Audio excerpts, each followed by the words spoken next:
What's up, y'all? It's Daniel the Shoemmelier. It's a new month, April, and that means a new video looking back at the top sneakers released in the year 2025 so far. This time, the top 10. Now, if you're new, this is how it works. In January, I released a top 12. In February, a top 11, March, top 10, all the way down to, well, a top 1 in December. Why am I doing that? Well, so that when we get to the end of the year, I have a running tally of my list of favorite top sneakers released, so I don't have to try to remember them all in December. Also, by taking one slot away every month, it means that the criteria for being on the list is a little bit harder, a little bit tougher, because more shoes are releasing and they've got to fight out with shoes that are released in January all the way to December. Got it? If you're interested in how the list has changed, go back and watch the top 12 in January, the top 11 in February, and see how many of those shoes made it from January to February to this video, the top 10 sneakers released in 2025 so far, March edition.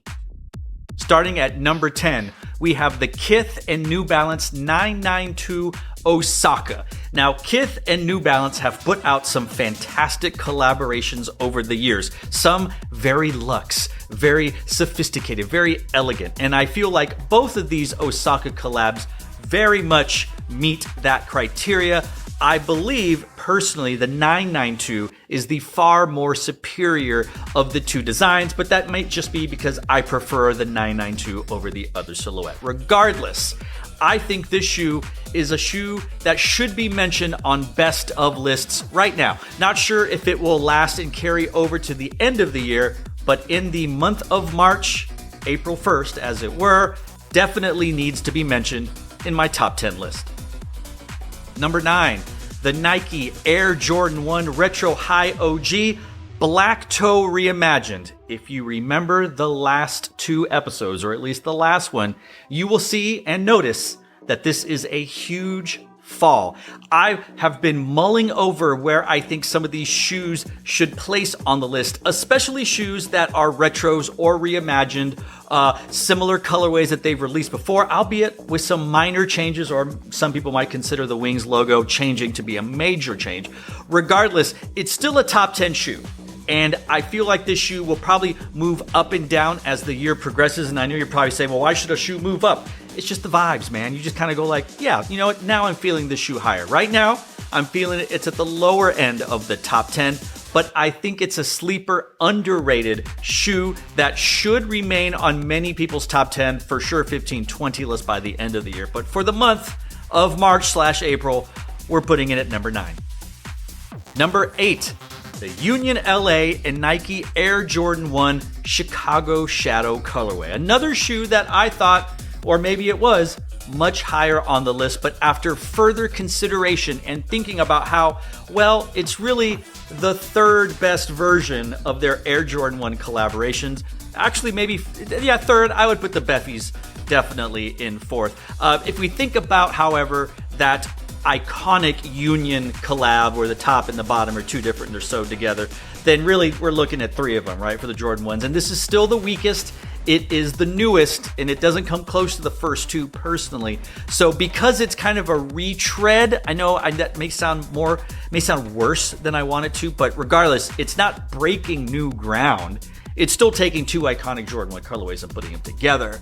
But because of all that, similar to the Black Toe Reimagined, it belongs at the lower end of this top 10 list. Could it move up? Possibly. But I honestly feel like the Black Toe Reimagined has a better chance of moving up as the year goes on than the Chicago Shadow collaboration. Number 7, and I have to pull out the notes so that I give you the full title, one that seemingly came out of nowhere and was helped immensely by the drop. The unheard of in Adidas Adistar Cushion 3 Pork Chop Piggy Runners. Now, I've gone back and forth on whether I like the pink one or the baby blue one better. I was on board 1,000,000% when I saw those pink ones, and I wanted to have it, and I didn't get it, and I missed out on all the other opportunities that they were giving you on social media, and I don't live anywhere near the stores. We're down here in Austin, Texas, so I had to rely on the possibility of the kindness of strangers, and well, it just didn't happen yet. But then they had that blue one, and it's like, oh man, the blue one. So I'm not going to separate them like I did the Ronnie Fieg, the Kith New Balance Osaka. I think that the pink would be on this list regardless. You add the pink and blue, and it's like, this is a solid entrance onto this list. Enough to where, and I realize it being exclusive and limited meant a lot of more hype beasts were coming out for this shoe, but it's allowing people to see different silhouettes in the Adidas collection, in the Adidas library, and probably bringing some people to a silhouette they didn't even know existed, and putting together a collaboration with a shoe store with some people that maybe some people weren't familiar with either. So I think that this collaboration and just the juice that it had on social media this weekend, it was completely well done by Adidas and Adidas. So congrats. I wish I had a pair. I'll gladly take either colorway in a size 9. If you want to send one to your boy, details in the description below. But that's why it's number 7 on this list. And it's another shoe that may climb a little bit higher, may drop a little bit, but I would be hard pressed to say if it isn't in at least consideration as we continue on later in the year. Number 6, outside the top 5, it's the Joe Freshgoods and New Balance 992 Aged Well, a beautiful, fantastic shoe with a myriad of lace options. It is so choice. The materials are so fine and elegant and sophisticated and luxe. It's really, really well done. But it's a shoe, much like the Osaka, that is taking a silhouette and they put their own spin on it and they add some materials and some storytelling and all that stuff. And I think that it is worthy of being this high. Will it have the legs to last longer throughout the season? I'm not sure. We still have a lot of shoes to get to. We're only in the first quarter of 2025. But for now, I think it's on the outside looking into the top 5, a shoe that we will probably see stay on this list for a couple of more months. But it's number 6. It's a great shoe. I'm glad I have it. I hope you had a chance to get it because it's really aged well done. Number 5, a brand new release that you could have gotten already through a raffle, and maybe there were some in-person events where you could have obtained it. Regardless, there is a wider release planned for later this month, but I'm going to count it in the month of March. It's the J-Tips and Saucony Jazz 9. I love you, but I'm busy. J-Tips has not missed. Maybe some of the hits are shorter home runs, like you're in Yankees Park, and others have been out of the park no matter what field you're playing in. Don't need torpedo bats for this one. J-Tips, this is one of my favorite releases that he has done with Saucony. It harkens closer to maybe the first one that came out. I wasn't as high on the Matrix releases just because I'm not a big fan of that silhouette. So I'm like, the Grid Shadow 2, what's the occasion? I would put that at the lower end of my favorite collaborations. But this one might be the second or third favorite collaborative release that he has done with Saucony, as far as I'm concerned. I love the colors, I love the materials, and if you have a chance to see them and get a hat that matches it, boy, you've got yourself a fit. J-Tips just can't miss. He can't miss. He's hitting home runs, like I said, depending on what baseball park you're in. Some are deep home runs and some are just barely going over the wall, but it doesn't matter because you still cross all 4 bases and you still score a run. This one, a top 5 shoe. I don't know if it's going to have the legs to climb up higher, but I will be shocked to see if it is not on many people's, the majority of people's top 10 list by the end of this year. Number 4, and the reason it is this high, it's because this artist in their collaboration with this sneaker brand keep getting better. They keep exploring different silhouettes, and in a lot of ways, they bring juice to some silhouettes that maybe people didn't know existed, weren't really a fan of, or kind of putting together something brand new. That's why number 4 is the Bad Bunny and Adidas Ballerina. Now, the one that most people were able to get this week was the Bruce Lee colorway, right? You have that yellow and black.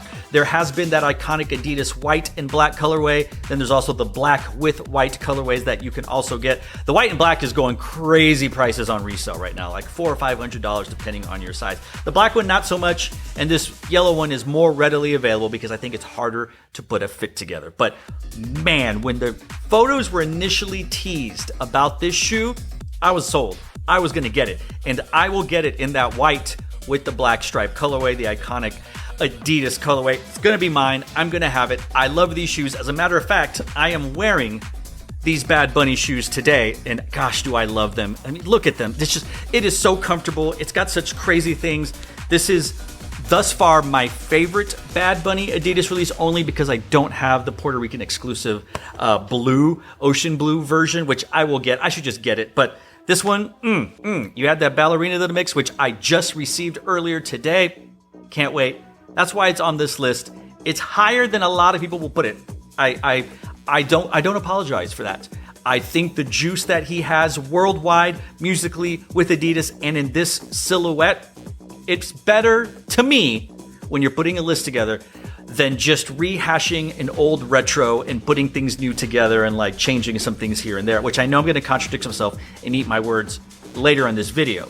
But to me, this is a little bit more important than the Aged Well or the Osaka, which are just their own takes on the 992. But regardless, this is a top 5 shoe, and it will be on this list. We'll see how high it continues to remain as we progress later on in the year. Number 3, the bronze medal, where I immediately contradict myself in what I said in number 4. We have the Nike Air Jordan 1 High 85 Band or Bread colorway. Yes, this is a shoe that came out last in 2016. This shoe has been retroed a few times. I have the 2016s and I have these 2025s.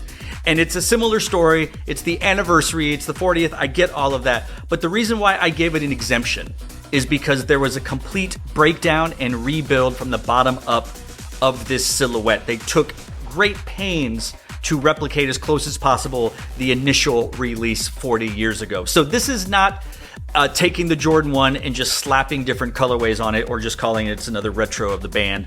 And it's like, oh, I feel like a little bit more love and thought and time and energy went into this collaboration, which is why it meets my requirements. It meets my guidelines in order to be high on the list, as opposed to the Aged Well and the Osaka New Balance colorways. So that's why it's number 3. And I know a lot of you might go, shouldn't that be number 1 or 2? You would think so. But when I get to number 2 and number 1, which I think you can probably surmise based on stuff I've said previously, you'll understand why. I think this shoe won't have as strong legs as many people thought it would as we get into the later. In fact, I don't know that this shoe will climb any higher than it has. It could go back up to number 2.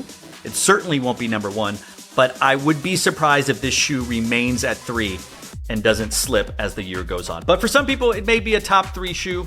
For me, right now it is. Will it be in later months? You'll just have to check back and see. Number 2, a shoe that was not even a consideration to be on this list maybe 10 days ago. But then I got it, I wore it, and I saw how much it is blowing up social media. I knew it had to be on this list, and I know that many people will think it's too high, way too high. Many people don't think it should be on this list, much less number 2. But again, no apologies. It's the Nike React X Rejuvenate. This silhouette will be one of the 2 silhouettes of the summer. You will see this everywhere if you can get them. And right now, you can't get them. It's hard to find. You have to pay resale to get certain colorways, with the exception of that like light or brown oatmeal beige colorway. I think that one's kind of sitting because it's the most boring of them. But can't find the black. Can't find the blue, can't find the women's blue, can't find the pink, certainly can't find that Volt green. You might be able to find the orange one, which is the ones that I have if you follow me on social media. It's incredibly comfortable. It's $70, well priced. I won't call it a Croc killer because Crocs have such a head start on this line. Nike's coming for the crown. It's really late, and people love Crocs. People of all ages, all genders love Crocs. I see them all the time. My daughter's favorite shoes are her Crocs, and this girl can have any shoe she wants. She just doesn't want them. Regardless, I think Nike has seen what they need to do, and I believe that this silhouette is a winner for them. And this silhouette, in addition to the slides, will be the 2 silhouettes of the summer because you can wear them out. I wore them on a plane, traveling. I wore socks, but you can wear them you can wear them on a beach, on a boat, around the house, at work, like all kinds of things. You will see this shoe once they make more and once people can get a hold of them. It's only April 1st right now. So if they increase the load and in 2 months you get them in June and they're popping, I have no doubt that this will be a shoe you will see everywhere in different colorways. And count me one is who is excited, who will be getting a lot of colorways because I love these shoes. Wasn't a fan of Crocs. I think they fit my feet weird. Don't really care the way they look. These just have a sleeker, more dignified look. And yeah, you know what? I'm not a sneaker brand monogamous, but they got the swoosh on there and I'll take it. You won't see me put giblets or gibbets, whatever, on these. If they make them, not gonna be my thing. But you know what? Give me 2 or 3 more colorways of this in all the basic colors that I want, and I'm gonna be settled. So that's why it's number 2 on the list. Blasphemous to many of you out there. I'm sure that might be the hottest of takes to let me know in the comment section down below. But we still have one more to get to. And that, of course, is the Nigel Sylvester Air Jordan 4 Brick by Brick, a shoe that I don't see currently on the horizon any shoe toppling it and pushing it out of the number 1 slot. And I know that a lot of people on socials are like, it's too early to crown a shoe the shoe of the year. Well, no, it's not too early because we can crown a shoe thus far. Thus far, it's the shoe of the year. Do I see a release coming up that could rival it? Not personally. But then there are a lot of people that would say, well, if they came out with the UNC 17s, that would knock it off. Maybe. I can't wait for the Gamma 11s to restock later on this year. Is that a number 1 shoe? To me, it is. But I don't know that it would be the number 1 shoe. But this shoe, the Brick by Brick, with the storytelling, with the materials, with the drop, with all of those things put together, makes for a shoe that is, I don't want to say out of nowhere, because Nigel has released shoes with Nike and Jordan brand before. But when the pictures first dropped and the merch, and you see that blue version of it, as I've said time and time again, especially in my videos where I rank the most important, best / top designers, collaborators in sneakers right now, Nigel is the most important collaborator / designer / curator / influencer in Nike Jordan brand stable right now. It's not even close. Travis Scott's, if he's second, it's not even in the same theme park. Second place, Nigel's the most important one. And they need to keep that and build on it and let him expand the storytelling because the storytelling is incredibly important, as is the materials used on the shoe. Yes, you're taking a Jordan 4, arguably many people's favorite Jordans out there. Maybe it's my top 3. It's my top 3. But it's easy to do that, right? Travis Scott does a Jordan 4, does a Jordan 1. Easy. He comes out with his own line and it's like, okay. But all that being said, Nigel did come out with the his version of the Jordan 4 RM, and that really kicked things into gear for that silhouette. So I got to give it up more to Nigel, but that's a video you can go back and watch. Regardless, to me, it's the number 1 shoe of the year so far, and I don't see it dropping any further than top 3, at least unless some shoes come out quick strike that we didn't know that are happening. If that Union 1, Fragment, Jordan 1 collaboration were to come out this year, it might. That all-white, off-white Jordan 1, it might, but that's just me. And can I count that one? That's an interesting question. Because if you watched last video, you may be wondering what happened to that SB Dunk Low Wizard of Oz Ruby slipper. I removed it from the list because you couldn't actually purposely try to get it. You had to accidentally, randomly get it. So it was more akin to a friends and family. So if I remove that from the list, can I keep the Jordan 1 off-white, all-white that was a European exclusive from years ago if they do release it this year? Can that be on this list? Part of me says yes, because you can try to get it. Part of me goes, maybe not. Does it even deserve to be in a top whatever? Because much like the Osaka, the Aged Well, or the Black Toe Reimagined, that's just another colorway of his UNC and his Chicago. But regardless, that's future talking. That shoe could be up high on the list. But all that being said, this is my top 10 sneakers released so far in the year 2025, basically covering January, February, and March. The next video on May 1st-ish will cover April, and then we only get 9 slots. Remember, we lose a slot every month. So this is top 10. It was already hard narrowing it down to 10. You can go back and see some of the shoes that were on that list that didn't quite make it. And it's not as simple as saying, well, the 10th place shoe, the Osaka, will be the one knocked off.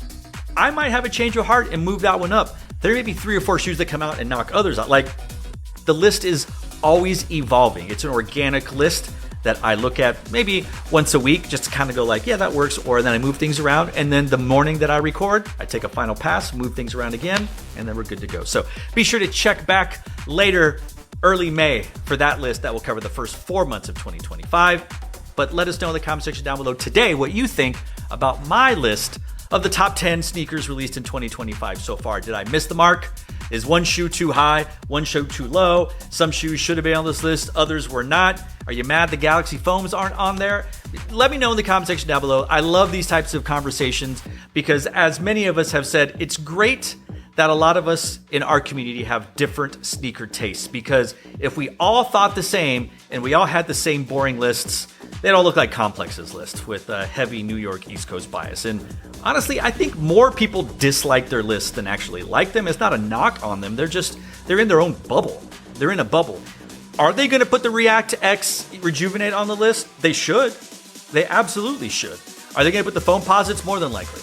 More than likely. Are they going to put the unheard of on the list? I don't think so. I would be surprised. We're talking about this in April, a list that would come out in, what does it come out? Halloween? They don't even care what comes out in November, December. They proclaim a winner in Halloween. That's not how things work. But regardless, enough hate on Complex.